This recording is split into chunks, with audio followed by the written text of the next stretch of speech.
became very clear to see, early on when we started this, like we're needing more leads in the business. We need that's a constraint, something that we don't have. But when you looked at where the time was going, we weren't allocating the time there either. We thought we were, but then when you actually put it down on paper and you take a look at it, we weren't putting the time in the areas that we actually wanted to manage and move.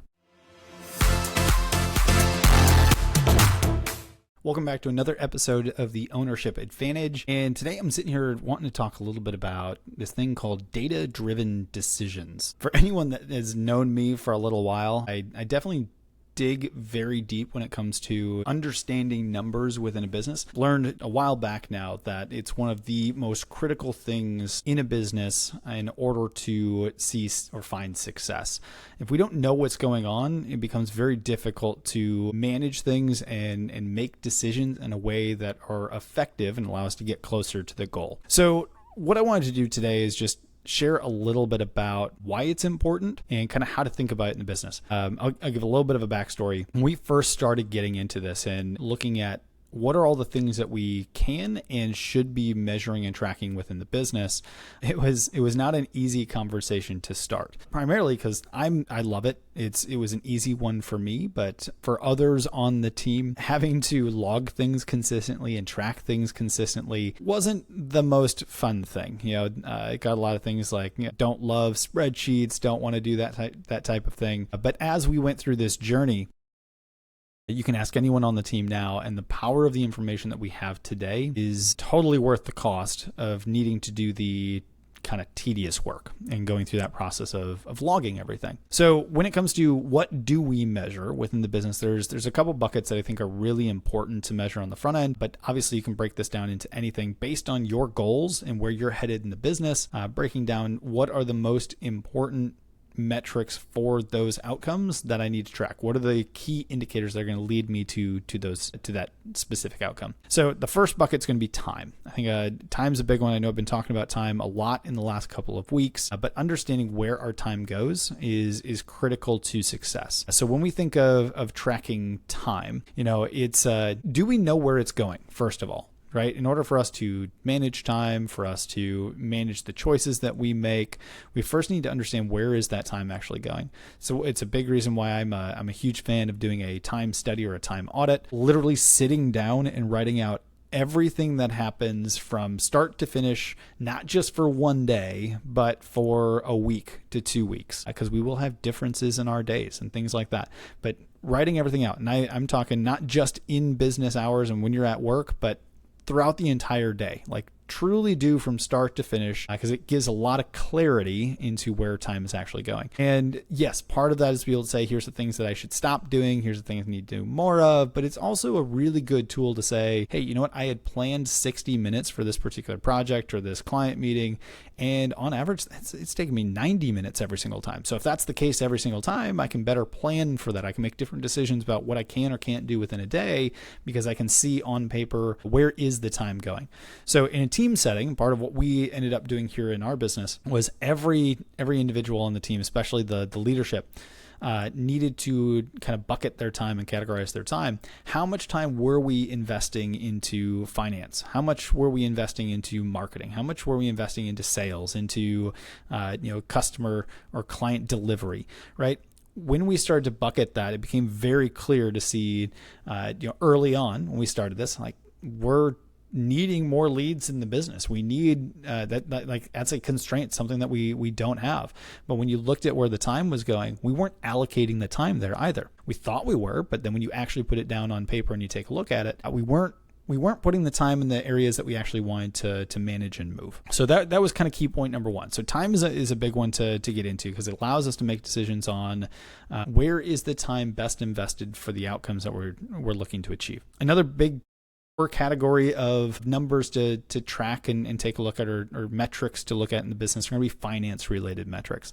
So this can be as simple as revenue and sales and profitability in the business. It can be the expenses that we're tracking. Are we on a budget? Are we not on budget? Are we within what's reasonable here? Cash flow is a big one. If you're not currently tracking your cash flow, at least on a monthly basis, like I'm thinking like forecast it based on things that are happening. Highly encourage that you do that. Another one of those lessons that we learned, probably the hard way, but being able to track those types of things in the business is going to be critical. As you get deeper into those, it can be, at what point do I break even? Do I know what my break even is based on in a month? Like how big are my expenses? At what dollar level of sales do I actually break even and start to make profit? So break even's a big one for those that have a lot of accounts receivable and payables and different things like that. Understanding what we call the cash gap is going to be really important. So knowing what is the time between ordering materials and paying for the materials, and from those materials when a customer is invoiced to when they pay, and looking at all those different factors, you can see, hey, I've got a 30-day gap where money went out the door, but I haven't gotten money actually in yet for work that's been rendered. So these are a lot of different things to take a look at from the financial aspect. Now, there's hundreds of different metrics that we can take a look at, but the goal is, are we on track with the things that we need to be taking a look at for the goals that we've set for ourselves? So financials is going to be a big one. Marketing and sales. These are probably my favorite ones to track. Now, of course, I'm biased. These are things that I do every single day, but these are probably the most tedious ones in many ways. Now, a great CRM or some other tool that can help keep track of different activity that's happening, that's a great way to go. But when you can break it down into what's the activity, how many networking events did I go to, how many calls did I make, how many emails did I send, of all those things, how many conversations did I have, how many meetings did I book, how many, because the more we get into that level, and I know we talked about this in, I think, a previous conversation, the greater we can get into the granularity of what's happening from step to step, and knowing the numbers within the business, the faster we can pick out where there's constraints in the business, right? So maybe I'm really good at getting leads at the top end, but I'm really poor at getting those leads called and contacted as fast. So I actually lose those leads faster, and I have a huge fall off rate from step 1 to step 2. Or maybe I'm really good at that piece, but all of a sudden I'm getting them into a sales conversation and I can't close any of them, right? So we can start to see these things by tracking the numbers. So I'm a big fan of the marketing and sales ones.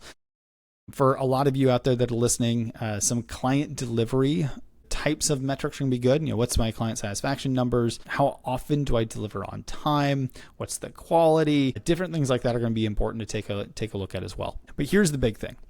When we start thinking about the numbers that we do track and measuring the data in the business, it's not necessarily tracking data just to track data, but it's being able to track data to make effective decisions.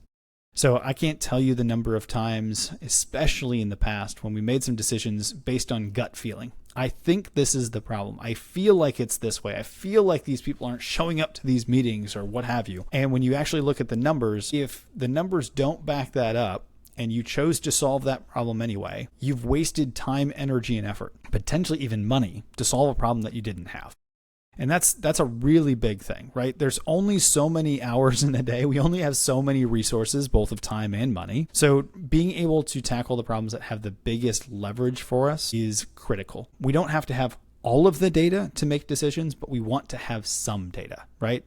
We don't want to just be making decisions willy-nilly without any data at all. The clearer we can get on what are the things that I need to know in order to make this decision effectively, the better the decision making can be, the faster we can learn and iterate, and the faster we can ultimately grow the business. One of my favorite quotes is the one from, I think it's Peter Drucker, that is, can't manage what you don't measure. And let's see, it's what's measured gets managed, what's managed gets moved. That's kind of the simplest way to frame that there. But if we don't know what's happening, it's hard for us to manage the process or make decisions around it. And when we can see those things and we can manage it, then we can actually move it in the direction that we'd like to go in. So data-driven decisions, really important when it comes to business. Take a look at it. Marketing and sales are going to be the ones I love the most, because the more data, the more information I get, the easier it is to have a conversation with someone that's going to be valuable to them.